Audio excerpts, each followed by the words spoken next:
காலை இளங்கதிரே நீ கடவுளை துதிக்க எழு. சோலை புதுமலரே நீ இறைவனின் தாளில் விழு. ஆலய திருமணியே நீ ஆண்டவன் குரலயசை. ஞால தவ குலமே நீ அருள் தரும் பலியை இசை. காலை இளங்கதிரே நீ கடவுளை துதிக்க எழு. சோலை புதுமலரே நீ இறைவனின் தாளில் விழு. தந்தை மகன் தூயாவியாரின் பெயராலே ஆமென். நம் ஆண்டவராகிய இயேசு கிறிஸ்துவின் அருளும் கடவுளின் அன்பும் தூய ஆவியாரின் நட்புறவும் உங்கள் அனைவரோடும் இருப்பதாக. உம் ஆன்மாவோடும் இருப்பதாக. இறையேசுவில் பிரியமான சகோதர சகோதரிகளே, இன்றைய நாளில் ஆண்டவராகிய இயேசு கிறிஸ்து நமக்கு ஒரு புதிய நாளை விடியலை தந்திருக்கிறார். இந்த நாளுக்காக இறைவனுக்கு நன்றி செலுத்துவோம். ஆண்டவர் எந்நாளும் நம்மோடு உடனிருப்பதை ஒவ்வொரு நிமிடமும் ஒவ்வொரு திருப்பலியின் வழியாகவும் நம்மை தேற்றிக் கொண்டும் நம்மை ஆற்றிக் கொண்டும் இருக்கிறார். எனவே நன்றி உள்ளத்தோடு இந்த திருப்பலியில் இணைவோம். சகோதர சகோதரிகளே, தூய மறை நிகழ்வுகளை தகுதியுடன் கொண்டாட தடையாக இருக்கிற நம் பாவங்களை எண்ணி பார்த்து மனம் வருந்தி மன்னிப்பு வேண்டுவோம். எல்லாம் வல்ல இறைவனிடமும் சகோதர சகோதரிகளே, உங்களிடமும் நான் பாவியினை ஏற்றுக்கொள்கிறேன். ஏனெனில் என் சிந்தனையாலும் சொல்லாலும் செயலாலும் கடமையில் தவறியதாலும் பாவங்கள் பல செய்தேன். என் பாவமே என் பாவமே என் பெரும் பாவமே. ஆகையால் எப்போதும் கன்னியான புனித மரியாவையும் வான தூதர் புனிதர் அனைவரையும் சகோதர சகோதரிகளே உங்களையும் நம் இறைவனாகிய ஆண்டவரிடம் எனக்காக வேண்டிக் கொள்ள மன்றாடுகின்றேன். எல்லாம் வல்ல இறைவன் நம் மீது இரக்கம் வைத்து நம் பாவங்களை மன்னித்து நம்மை முடிவில்லா வாழ்வுக்கு அழைத்து செல்வாராக. ஆமீன்.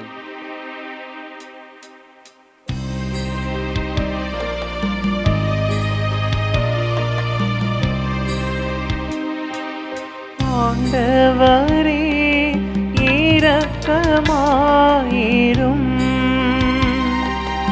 ஆண்டவரே இரக்கமாயிரும். கிறிஸ்துவே கிறிஸ்துவே இரக்கமாயிரும். கிறிஸ்துவே கிறிஸ்துவே இரக்கமாயிரும். ஆண்டவரே இரக்கமாயிரும். ஆண்டவரே இரக்கமாயிரும். இரக்கமாயிரும். மன்றாடுவோமாக. ஆண்டவரே, உம்மை நோக்கி மன்றாடும் அடியார்களாகிய எங்களுடன் இருந்து உமது கனிவிரக்கத்தை என்றும் எங்கள் மீது பொழிந்தருளும். இவ்வாறு எங்களை படைத்து வழிநடத்துகின்றவர் நீரே என பெருமை கொள்ளும் எங்களுக்காக நீர் படைத்தவற்றை புதுப்பித்து புதுப்பித்தவற்றை பாதுகாத்தருள்வீராக. உம்மோடு தூயாவியாரின் ஒன்றிப்பில் இறைவனாய் என்றென்றும் வாழ்ந்து ஆட்சி செய்கின்ற அவர் வழியாக உம்மை மன்றாடுகின்றோம்.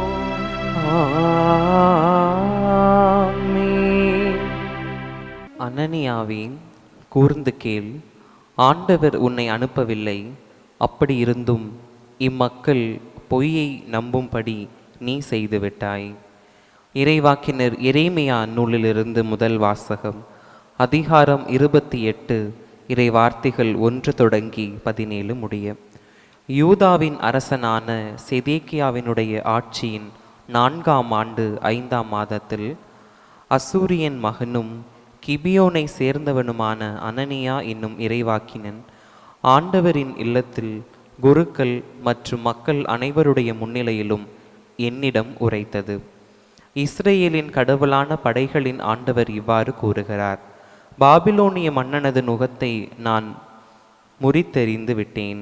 பாபிலோனிய மன்னன் நெபுகத்நேசர் இவ்விடத்து நின்று கவர்ந்து பாபிலோனுக்கு எடுத்து சென்றுள்ள ஆண்டவரது இல்லத்தின் கலங்கள் எல்லாவற்றையும் 2 ஆண்டு காலத்திற்குள் இவ்விடத்திற்கு திரும்பி கொண்டு வருவேன். அதனோடு யோயோக்மின் மகனும் யூதாவின் அரசனுமான எக்கோனியாவியாவில் பாபிலோனியா நாடுக்கு கடத்தப்பட்ட யூத மக்கள் அனைவரையும் இவ்விடத்திற்கு நான் திரும்பி கொண்டு வருவேன். ஏனெனில் பாபிலோனிய மன்னனது நுகத்தை நான் முறித்தெறிவேன் என்கிறார் ஆண்டவர். அப்பொழுது ஆண்டவரின் இல்லத்தில் நின்று கொண்டிருந்த குருக்கள் மக்கள் அனைவர் முன்னிலையிலும் இறைவாக்கினர் எரேமியா அனனியாவிடம் பேசினார். இறைவாக்கினர் எரேமியா அவனை நோக்கி, ஆமீன், ஆண்டவர் அவ்வாறே செய்வாராக. நீ உரைத்த சொற்களை ஆண்டவர் நிறைவேற்றுவாராக. ஆண்டவர் இல்லத்தில் கலங்களையும் நாடு கடத்தப்பட்டோர் அனைவரையும் பாபிலோனிலிருந்து இவ்விடத்திற்கு திரும்பி கொண்டு வருவாயாக. ஆயினும் உம் செவிகளும் மக்கள் அனைவரின் செவிகளும் விழும்படி நான் உரைக்கும் இச்சொல்லை கவனித்து கேளும். உமக்கும் எனக்கும் முன்னே பண்டைய நாட்களில் வாழ்ந்த இறைவாக்கினர் பல நாடுகள் பேரரசர்களுக்கு எதிராக போர், துன்பம், கொள்ளை நோய் ஆகியவை பற்றி இறைவாக்கு உரைத்திருக்கின்றனர். நல்வாழ்வை முன் அறிவிக்கும் இறைவாக்கினரையும் பொறுத்தவரை அவரது வாக்கு நிறைவேறும் பொழுதுதான் ஆண்டவர் அவரை உண்மையாகவே அனுப்பியுள்ளார் என்பது தெரியவரும் என்றார். அதை கேட்ட இறைவாக்கினன் அனனியா இறைவாக்கினர் எரேமியாவின் கழுத்தில் இருந்த நுகத்தை பிடுங்கி முறித்திருந்தான். மேலும் அனனியா எல்லா மக்கள் முன்னிலையிலும் ஆண்டவர் கூறுவது இதுவே: இவ்வாறே பாபிலோனிய மன்னர் நெபுகத்நேசர் நுகத்தை இன்னும் 2 ஆண்டுகளில் மக்களினத்தார் அனைவருடைய கழுத்து நின்றும் பிடுங்கி முறித்தெறிவேன் என்கின்றான். உடனே இறைவாக்கினர் எரேமியா அவ்விடம் விட்டு அகன்றார். இறைவாக்கினர் அனனியா இறைவாக்கினர் எரேமியாவின் கழுத்து நின்று நுகத்தை முறித்தெறிந்த சில நாட்களுக்கு பின்னர் ஆண்டவரின் வாக்கு எரேமியாவுக்கு அருளப்பட்டது. நீ போய் அனனியாவிடம் சொல், ஆண்டவர் கூறுவது இதுவே: நீ மரண நுகத்தை முறித்தெறிந்தாய், அதற்கு பதிலாக இரும்பு நுகத்தை செய்து கொள்வாய். ஏனெனில் இஸ்ரேலின் கடவுளாகிய படைகளின் ஆண்டவர் கூறுகிறார்: இந்த மக்களினத்தார் அனைவரின் கழுத்தில் இரும்பு நுகத்தை வைத்துள்ளேன். ஆதலால் அவர்கள் பாபிலோனிய மன்னன் நெபுகத்நேசருக்கு அடிபணிந்து பணிவிடை செய்வார்கள். காட்டு விலங்குகளையும் அவனிடம் ஒப்புவித்திருக்கின்றேன். அப்பொழுது இறைவாக்கினர் எரேமியா இறைவாக்கினர் அனனியாவிடம் கூறியது: அனனியாவே, கூர்ந்து கேள், ஆண்டவர் உன்னை அனுப்பவில்லை. அப்படி இருந்தும் இம்மக்கள் பொய்யை நம்பும்படி நீ செய்துவிட்டாய். எனவே ஆண்டவர் கூறுகிறார்: இதோ நான் இவ்வுலகினின்றே உன்னை அனுப்பி வைக்கப் போகின்றேன். ஆண்டவருக்கு எதிராக மக்கள் கிளர்ச்சி செய்யுமாறு நீ போதித்ததால் இந்த ஆண்டிலேயே நீ சாவாய். அவ்வாறே அதே ஆண்டு 7ஆம் மாதத்தில் இறைவாக்கினன் அனனியான் மாண்டான். ஆண்டவரின் அருள்வாக்கு. இறைவனுக்கு நன்றி. பதிலுரை பாடல். திருப்பாடல் 119 பல்லவி. ஆண்டவரே, எனக்கு உம் விதிமுறைகளை கற்பியும்.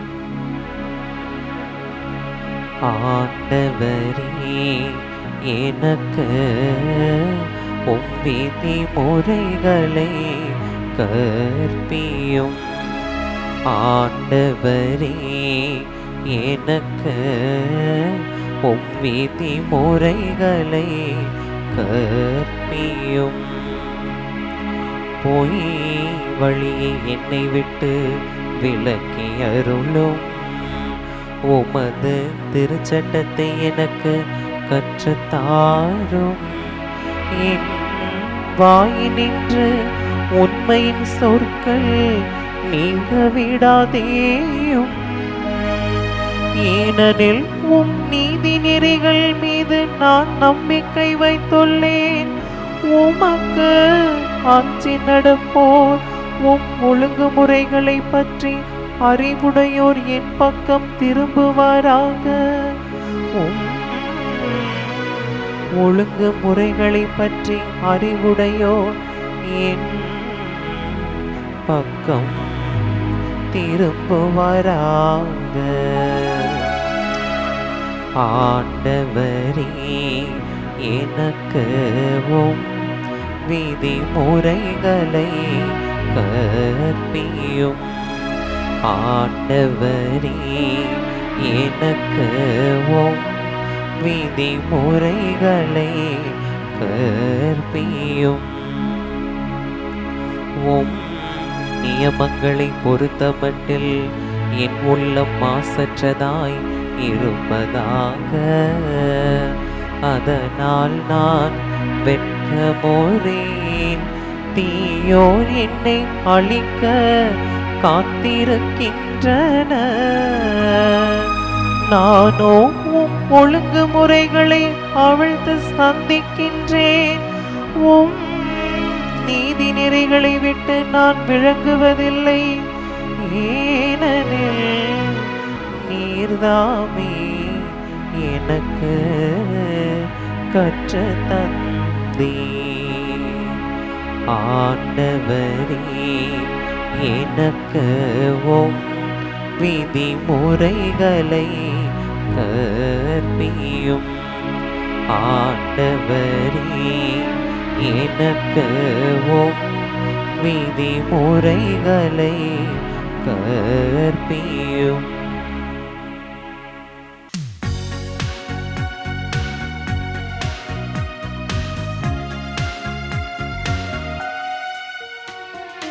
அல்லேலூயா, அல்லேலூயா, அல்லேலூயா, அல்லேலூயா, அல்லேலூயா, அல்லேலூயா, அல்லேலூயா, அல்லேலூயா. மனிதர் அப்பத்தினால் மட்டுமல்ல, மாறாக கடவுளின் வாய்ச்சொல் ஒவ்வொன்றாலும் வாழ்வர். அல்லேலூயா, அல்லேலூயா, அல்லேலூயா, அல்லேலூயா, அல்லேலூயா. ஆண்டவர் உங்களோடு இருப்பாராக. உம் ஆன்மாவோடும் இருப்பாராக. மத்தேயு எழுதிய தூய நற்செய்தியிலிருந்து வாசகம். ஆண்டவரே, மாட்சி உமக்கே. பிரிவு 14 இறைவார்த்தைகள் 22 முதல் 36 முடிய. அக்காலத்தில் இயேசு கூட்டத்தினரை அவ்விடத்திலிருந்து அனுப்பி கொண்டிருந்தார். அப்பொழுது சீடரையும் உடனே படகேறி தமக்கு முன் அக்கரைக்கு செல்லுமாறு அவர் கட்டாயப்படுத்தினார். மக்களை அனுப்பிவிட்டு அவர் தனியே இறைவனிடம் வேண்டுவதற்காக ஒரு மலையின் மேல் ஏறினார். பொழுது சாய்ந்த பிறகும் அங்கே அவர் தனியே இருந்தார். அதற்குள் படகு கரையிலிருந்து நெடுந்தொலை சென்று விட்டது. மேலும் எதிர்காற்று அடித்து கொண்டிருந்ததால் அலைகளால் படகு அலைக்கழிக்கப்பட்டது. இரவின் 4ஆம் காவல் வேளையில் இயேசு அவர்களை நோக்கி கடல் மீது நடந்து வந்தார். அவர் கடல் மீது நடப்பதைக் கண்ட சீடர் கலங்கி, ஐயோ, பேய் என அச்சத்தினால் அலறினர்.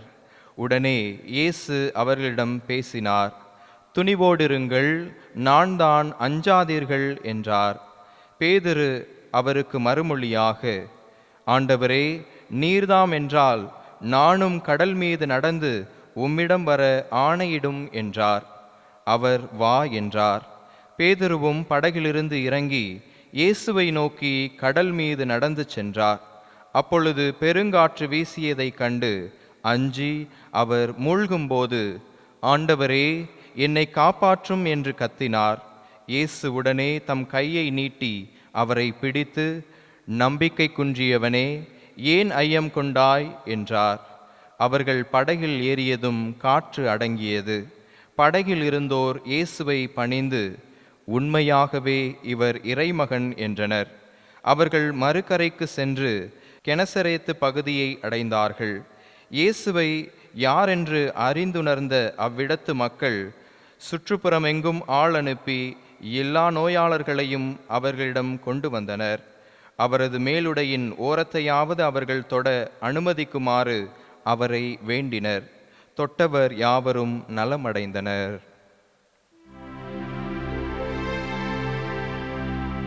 ஆண்டவரின் அருள்வாக்கு. கிறிஸ்துவே உமக்கு புகழ். இறையேசுவில் பிரியமான சகோதர சகோதரிகளே, அன்பு ஆராதனை டிவி நேயர்களே, உங்கள் அனைவரையும் இந்த யூடியூப் சேனல் வழியாக சந்திப்பதில் பெருமகிழ்ச்சி அடைகிறேன். இன்றைய நாளில் நாம் சிறப்பாக சிந்திக்க அழைக்கப்பட்டிருக்கிற மைய செய்தி என்னவென்றால், இனிமையான பொய்யை விட கசப்பான உண்மையே நம்மை காப்பாற்றும். இனிமையான பொய்யை விட கசப்பான உண்மையே நம்மை காப்பாற்றும் என்ற தலைப்பில் சிந்திக்க அழைக்கப்பட்டிருக்கிறோம். இன்றைய முதல் வாசகத்தில் நாம் வாசிக்க கேட்டோம், யூத மக்கள் சிறப்பான முறையில் வாழ்ந்து கொண்டிருக்கிறார்கள், ஆனால் பாவ வாழ்க்கையில் இருப்பதை பார்க்கிறோம். இருப்பினும் பாபிலோனிய அடிமை தலையில் அவர்கள் அடிமைப்பட்டிருப்பதை பார்க்கிறோம். அந்த அடிமைத்தனத்தில் அவர்கள் வேதனை உறுகிறார்கள், துன்பப்படுகிறார்கள். யாரேனும் எங்களை காப்பாற்ற வரமாட்டார்களா என்ற கலக்கத்தில் இருப்பதை பார்க்கிறோம். அங்குதான் அனனியா என்னும் போலி இறைவாக்கினர் அவர்கள் மத்தியில் தோன்றுவதை பார்க்கிறோம். கடவுளிடமிருந்து நான் செய்தி கொண்டு வந்திருக்கிறேன் என்ற நம்பிக்கையை அவர்களுக்கு விதைக்கின்றார் அனனியா என்னும் போலி இறைவாக்கினர். இன்னும் 2 ஆண்டுகளில் பாபிலோனிய அடிமைத்தனத்திலிருந்து நாம் அனைவரும் விடுவிக்கப்பட்டு சொந்த நாட்டிற்கு திரும்புவோம் என்று அந்த எல்லா மக்களுக்கும், அடிமைப்பட்டிருக்கிற மக்களுக்கு மகிழ்ச்சியான செய்தியை அவர் வழங்குவதை நாம் பார்க்கிறோம். ஆனால் இறைவாக்கினர் எரேமியா அவர்கள் மத்தியில் தோன்றி, இவர் சொல்வது உண்மை அல்ல, கடவுளுடைய வார்த்தையை இவர் சொல்லவில்லை, மாறாக உங்களை மகிழ்ச்சிப்படுத்துவதற்கான வார்த்தையை தான் உங்களிடம் விதைத்திருக்கிறார் என்று அந்த இறைவாக்கினர் எரேமியா குறிப்பிடுவதை பார்க்கிறோம். இறைவாக்கினர் எரேமியா அங்கு சொல்வது என்னவென்றால், நீங்கள் மனம் மாறாவிட்டால் இறைவனிடம் திரும்பி வர முடியாது, நீங்கள் உங்கள் துன்ப தலையிலிருந்து விடுவிக்கப்பட முடியாது என்று அங்கே குறிப்பிடுவதை பார்க்கிறோம். இறையேசுவில் பிரியமானவர்களே, உண்மை என்றுமே கசப்பாகத்தான் இருக்கும், ஆனால் பொய்மை இனிப்பாக இருக்கும். அதை பேச பேச மேலும் துன்பங்கள் தான் நாம் வருவித்துக் கொள்வோம். அன்புக்குரியவர்களே, ஒரு முறை நான் ஒரு வீட்டிற்கு செல்ல நேர்ந்தது. அந்த வீட்டிலே ஒரு பெண்மணியானவள் இருக்கிறாள், அவருக்கு ஒரு தாயானவர் இருக்கிறார். தந்தை சமீப காலத்தில்தான் மரித்து போனதை நான் கேள்விப்பட்டு அந்த இல்லத்திற்கு சென்றேன். அந்த இல்லத்திற்கு சென்றவுடன் அந்த தாயானவள் தன் பிள்ளைக்கு ஒரு மாப்பிள்ளை தேடுவதை என்னிடம் சொல்லி இருந்தார். நான் இதை கேள்விப்பட்டவுடன் சந்தோஷமா நல்லபடியாக இது நடக்கும் அப்படின்னு சொல்லி வாக்கு கொடுத்துட்டு வந்தேன். அவர்கள் எப்படி மாப்பிள்ளை பார்க்கிறார்கள் என்றால், நான் கேள்விப்பட்டது தனது பிள்ளைக்காக எப்படியாவது திருமணம் செய்து வைத்து விட வேண்டும், ஏதாவது ஒரு நல்ல மாப்பிள்ளை கிடைத்தால் ஏதாவது சொல்லி திருமணம் செய்துவிட வேண்டும் என்ற ஒரு மனநிலையில் இருப்பதை நான் புரிந்து கொண்டேன்.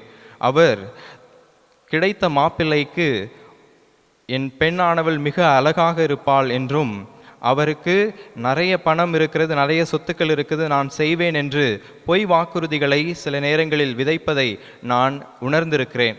எனவே அந்த தருணத்தில் அவர்கள் அந்த பொய்யான வாக்குறுதியை கொடுத்தவுடன் அந்த பிள்ளையானவள் சொன்னாள், அம்மா நீ செய்கிறது தப்பு, நீ இப்படி செஞ்சுக்கிட்டே இருந்தீன்னா என் வாழ்க்கை இன்னும் மோசமாகத்தான் போகும், நீ உண்மையை சொல்லிடு அப்படின்னு சொல்லவும், நீ சும்மா கடை, இதெல்லாம் நீ கண்டுக்காத, உனக்கு நல்லபடியாக திருமணம் நடைபெறும் அப்படின்னு சொல்லி அந்த சின்ன பிள்ளையை அவர் தட்டி வைப்பதை பார்க்கிறேன். அன்புக்குரியவர்களே, பிற்காலத்தில் அந்த மணமகனானவன் ஃபாரின்ல இருக்கிறான். அந்த பையன் அந்த பொண்ணோட பேச விரும்புகிறான். எனவே வீடியோ காலில் வா அப்படின்னு சொல்லி கூப்பிடவும், அவர்களுடைய தந்தையும் தாயும் அவங்க ஒர்க் பண்ணுற அந்த ஆஃபீஸ்க்கே நேராக போய் அந்த பெண்ணை சந்திக்கிறார்.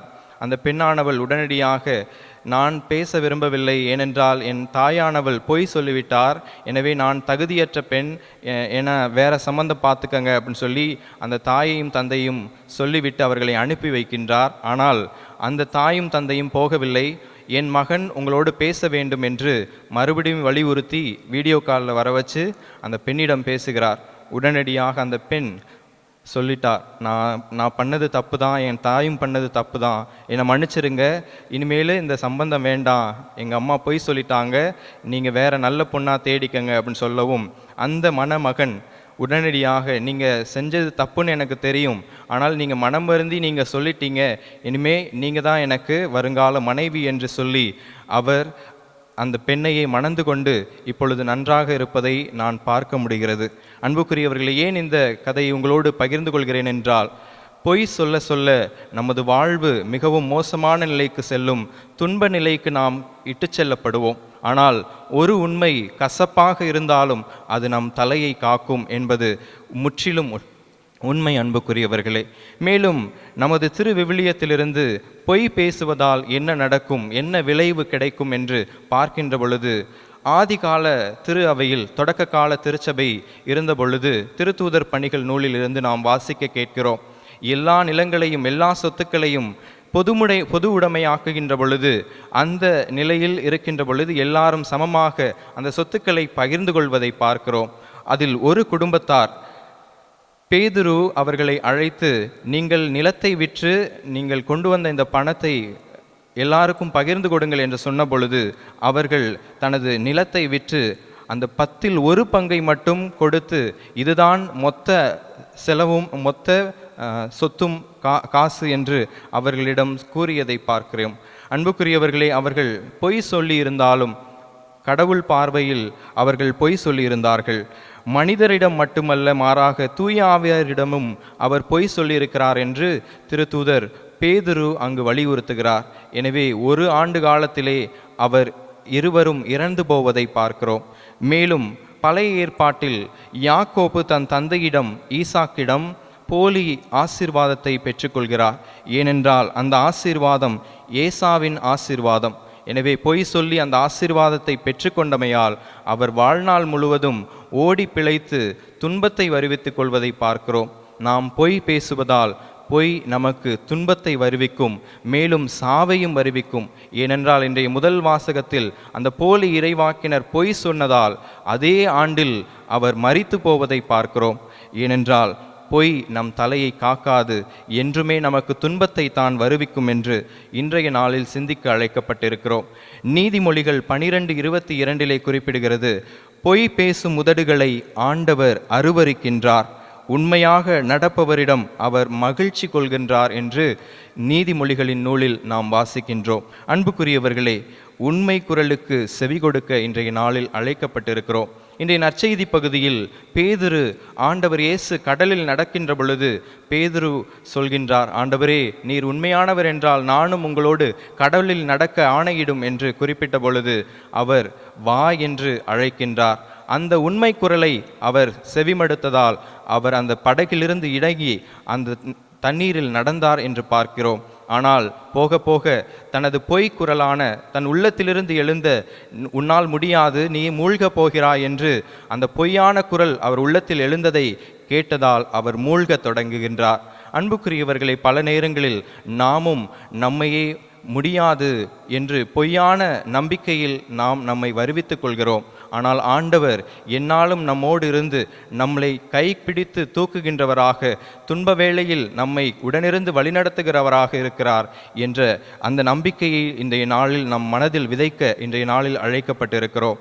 எனவே பொய் பேசுகின்றோமா, உண்மையை நிலைநாட்டுகின்றோமா என்ற சிந்தனையில் இன்றைய நாளில் ஆண்டவர் நம்மை எந்நாளும் உண்மையை பேச அழைக்கின்றார். அந்த உண்மை எந்நாளும் நம்மை காப்பாற்றும் என்ற நம்பிக்கையில் இந்த திருப்பலியில் இணைவோம். இறைவன் நம்மை நிறைவாக ஆசீர்வதிப்பார். ஆமென்.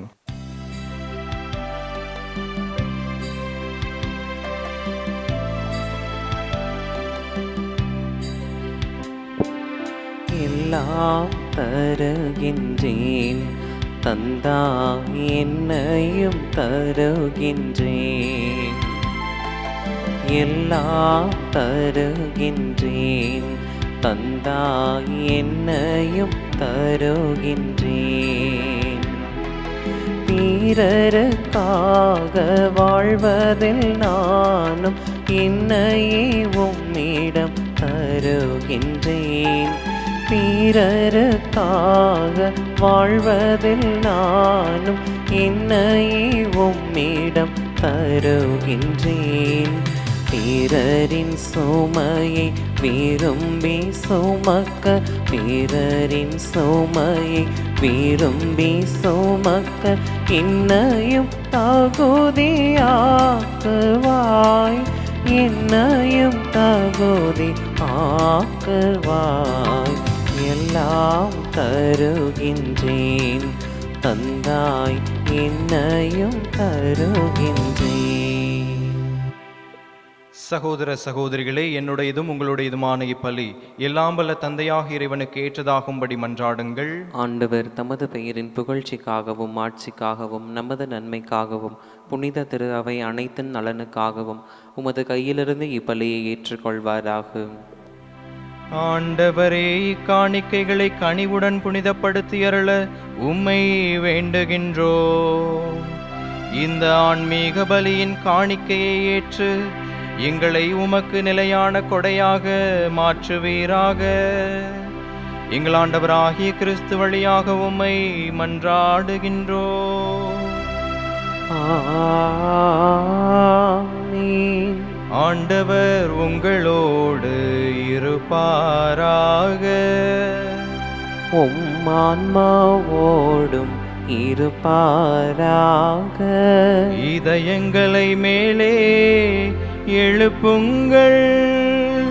ஆண்டவரிடம் எழுப்பியுள்ளோ நம் இறைவனாகிய ஆண்டவருக்கு நன்றி கூறுவோம். அது தகுதியும் நீதியும் ஆனதே. ஆண்டவரே, தூயவரான தந்தையே, என்றுமுள்ள எல்லாம் வல்ல இறைவா, இந்நாளும் எவ்விடத்திலும் நாங்கள் உமக்கு நன்றி செலுத்துவது மெய்யாகவே தகுதியும் நீதியும் ஆகும். எங்கள் கடமையும் மீட்புக்குரிய செயலுமாகும். உமது நன்மை மிகுதியால் எங்கள் ஆண்டவராகிய கிறிஸ்து வழியாக நீர் மனிதராகிய எங்களை படைத்தீர். நாங்கள் நீதியின்படி தண்டனைக்கு உரியவராயினும் உமது இரக்கம் மிகுதியினால் எங்களை மீட்டருளினீர். அவர் வழியாகவே உமது மாண்பை வானதூதர் புகழ்கின்றனர். தலைமை தாங்குவோர் உம்மை வழிபடுகின்றன. அதிகாரம் செலுத்துவோரும் திருமுன் நடுங்குகின்றன. வானங்களும் அவற்றிலுள்ள ஆற்றல்களும் செராபீன்களும் ஒன்று கூடி அக்களித்து கொண்டாடுகின்றன. அவர்களோடு எங்கள் குரலையும் சேர்த்து கொள்ளுமாறு நாங்களும் உம்மை தாழ்மையுடன் இறைஞ்சி புகழ்ந்து பாடுவதாவது: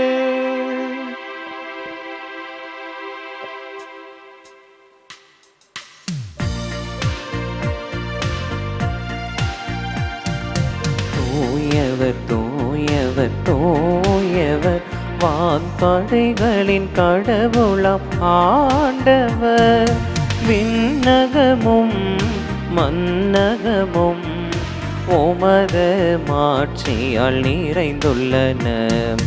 உன்னதங்களிலே ஓசன்னா, உன்னதங்களிலே ஓசன்னா. ஆண்டவர் பெயரால் வருகிறவர் ஆசி பெற்றவர். உன்னதங்களிலே ஓசன்னா, உன்னதங்களிலே ஓசன்னா.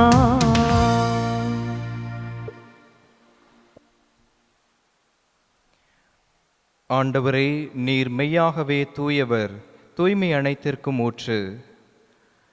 ஆகவே உம்முடைய ஆவியை பொழிந்து இக்காணிக்கைகளை தூய்மைப்படுத்த உம்மை வேண்டுகின்றோம்.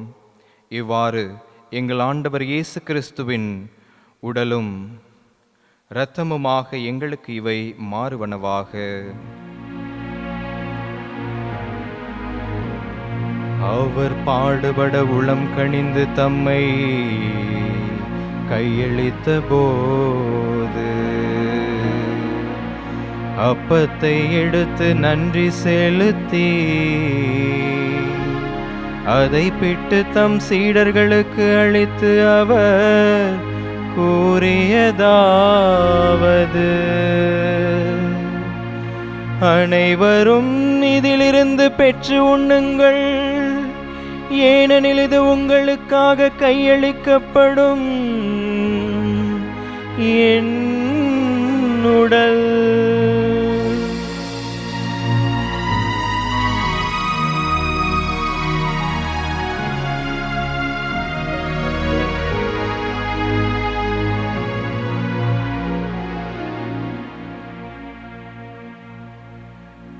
அவ்வண்ணமே இரவு விருந்தை அருந்திய பின்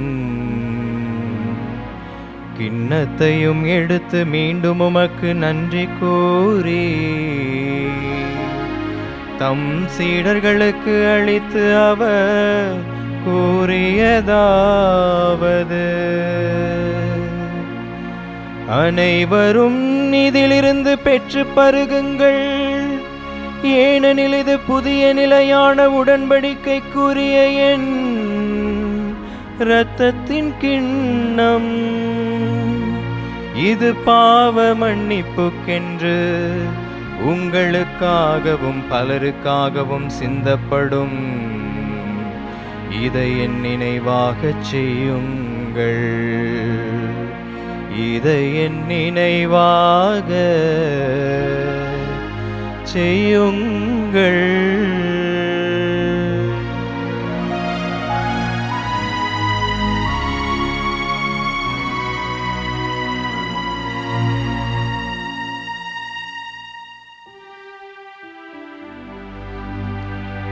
நம்பிக்கையின் மறைபொருள்.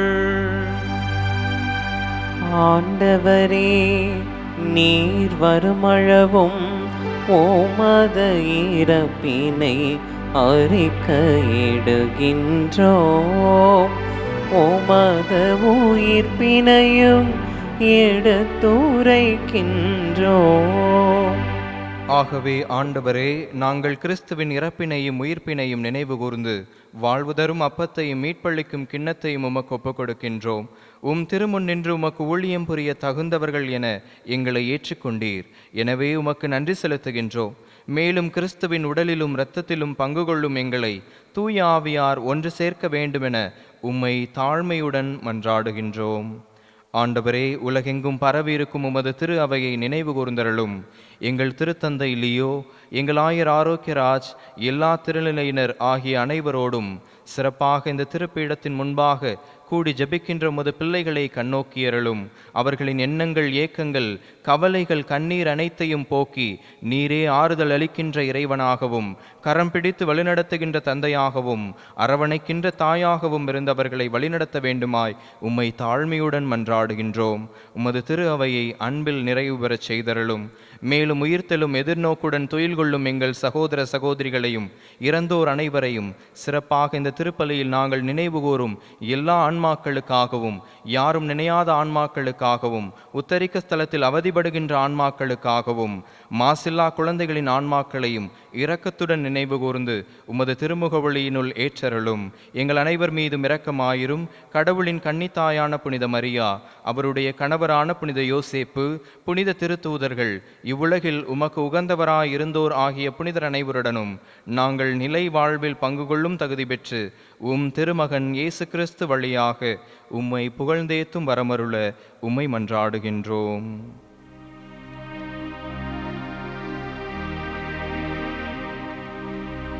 இவர் வழியாக, இவரோடு, இவரில் எல்லாம் வல்ல இறைவனாகிய தந்தையே, தூய ஆவியாரின் ஒன்றிப்பில் எல்லா புகழும் ஆட்சியும் என்றென்றும் உமக்கு உரியதே. ஆமீன் ஆமீன் ஆமீன்.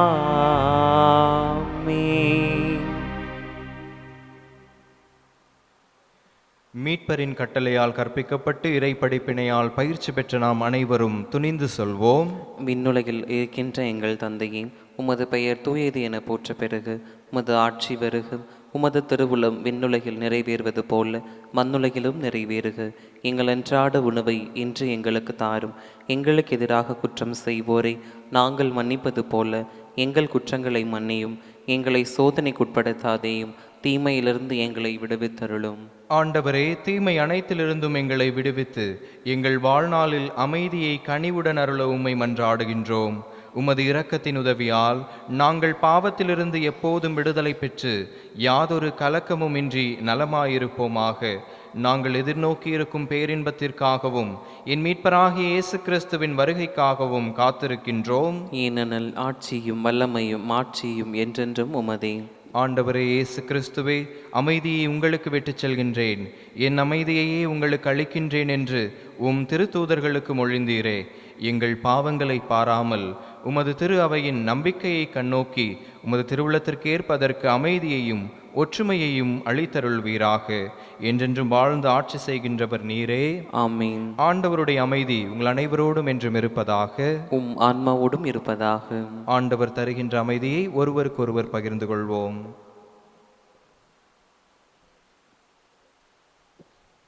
உலகின் பாவங்களை போக்கும் இறைவனின் செம்மறியே, எங்கள் மேல் இரக்கமாயிரும்.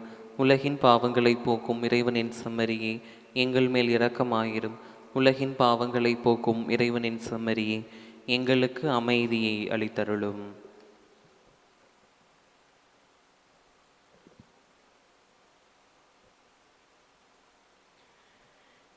இதோ இறைவனின் செம்மறி, இவரே உலகின் பாவங்களை போக்குகின்றவர். எந்நாளும் உண்மைக்கு சான்று பகர்ந்த அன்பு இறைவன். இச்செம்மறியின் விருந்திற்கு அழைக்கப்பெற்ற நாம் அனைவரும் பேறு பெற்றோர். ஆண்டவரே, நீர நெல்லத்தில் எழுந்தருள நான் தகுதியற்றவன். ஆனால் ஒரு வார்த்தை மட்டும் சொல்லியருளும், எனது ஆன்மா நலமடையும். ஆசை திருவிருந்துக்கான மன்றாட்டு. ஆண்டவரே, நீர் என் இல்லத்தில் எழுந்தருள நான் தகுதியற்றவள். ஆனால் ஒரு வார்த்தை மட்டும் சொல்லியருளும் என்று நூற்றுவர் தலைவன் ஜெபித்தது போல நாங்களும் இப்போது உம் திருப்பாதம் பணிந்து வேண்டுகிறோம். இனிய இயேசுவே, நாங்கள் தகுதியற்றவர்களாய் இருந்தாலும் எங்கள் தகுதியின்மையை பாராமல் நீர் எங்கள் உள்ளங்களில் எழுந்து வாரும். உம் அன்பிலும் அருளிலும் நாங்கள் நிலைத்திருக்க எம்முள் எழுந்து வாரும். நன்மை செய்வதில் ஆர்வமுள்ளவர்களாய் தீமைகள் அனைத்திலிருந்தும் விடுதலை பெற்றவர்களாய் வாழவும் எங்களை வழிநடத்த வாரும். எல்லா நலன்களாலும் வளங்களாலும் எங்களை நிரப்ப வாரும். ஆமேன். நன்றி கூறி மன்றாடுவோமாக. ஆண்டவரே, விண்ணக கொடையால் புதுப்பிக்க பெற்ற நாங்கள் உமது முடிவில்லா உதவியையும் உடனிருப்பையும் பெற்றுக்கொள்ள செய்தருளும். எங்களை என்றும் கனிவுடன் காக்க தவறாத நீர் நிலையான மீட்புக்கு எங்களை தகுதியுள்ளவர்களாக ஆக்குவீராக. எங்கள் ஆண்டவராகிய கிறிஸ்து வழியாக உம்மை மன்றாடுகின்றோம். ஆமென். ஆண்டவர் உங்களோடு இருப்பாராக. உம் ஆன்மாவோடும் இருப்பாராக. எல்லாம் வல்ல இறைவன் தந்தை, மகன், தூயாவியார் உங்கள் அனைவரையும் நிறைவாக ஆசீர்வதிப்பாராக. ஆமென். உண்மையை உறுதியோடு பேச சென்று வாருங்கள், வாழ்வின் பலி தொடர்கின்றது. இறைவனுக்கு நன்றி.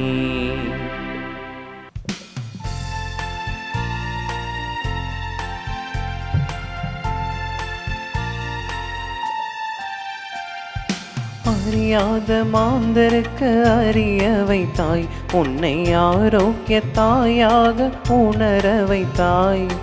அறியாத மாந்தருக்கு அறிய வைத்தாய். உன்னை ஆரோக்கிய தாயாக உணர வைத்தாய். மறையாத வானிலவாய், மாறாத வான்மழையாய். மறையாத வானிலவாய், மாறாத வான்மழையாய். திகழ்கின்ற திருமறியே, நீ வாழ்க, நீ வாழ்க, நீ வாழ்க. அம்மா மரியே வாழ்க, அம்மா மரியே வாழ்க, அம்மா மரியே வாழ்க, அம்மா மரியே வாழ்க. எங்கள் மரியே வாழ்க, மரியே வாழ்க, மாதா நீ வாழ்க. எங்கள் மரியே வாழ்க, மரியே வாழ்க, மாதா நீ வாழ்க. தந்தை, மகன், தூய ஆவியின் பெயராலே ஆமேன்.